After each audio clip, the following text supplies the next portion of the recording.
বাবাজি এখন তুমি কোথায়, কোন জঙ্গলে লুকিয়ে আছো, কোন গর্তে তোমার অবস্থান, জাতি এখন জানতে চায়।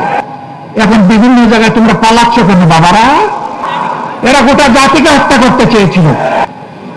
এই আলিম উলামাকে রাতের অন্ধকারে চতুর্দিকে আলোনি দিয়ে তারা ব্রাশ ফায়ার করে কতজনকে যে হত্যা করেছে আল্লাহ ভালো জানেন।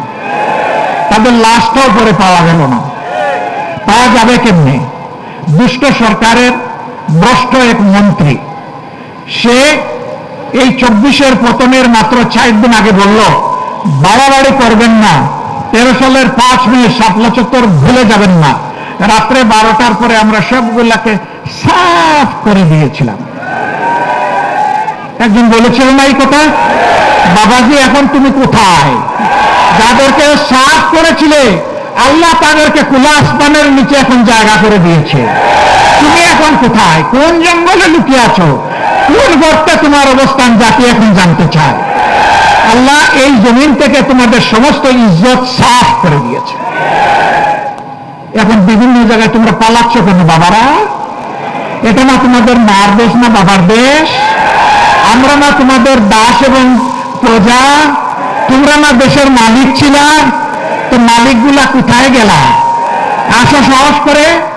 তোমরা যাদের উপর সবচেয়ে নিকৃষ্ট আচরণ করেছ, তোমরা সাক্ষী, জগৎ সাক্ষী, মাবুদ সাক্ষী, তাদের একজন মানুষ এই দেশ থেকে পালানোর চেষ্টা করেননি। হাসি মুখে ফাঁসি বরণ করেছেন, কিন্তু অন্যায়ের কাছে আল্লাহ তাদের মাথা সমুন্নত রেখেছিলেন, তারা মাথা নত করেন।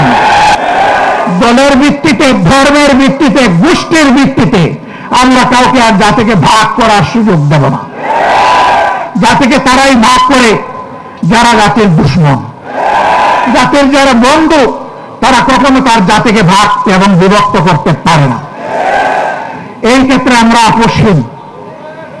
আমরা মতলববাজদেরকে জানিয়ে দেব, অতীতে তোমরা যা করেছ এই জাতি আর ভবিষ্যতে তোমাদেরকে তা করতে দিবেন না।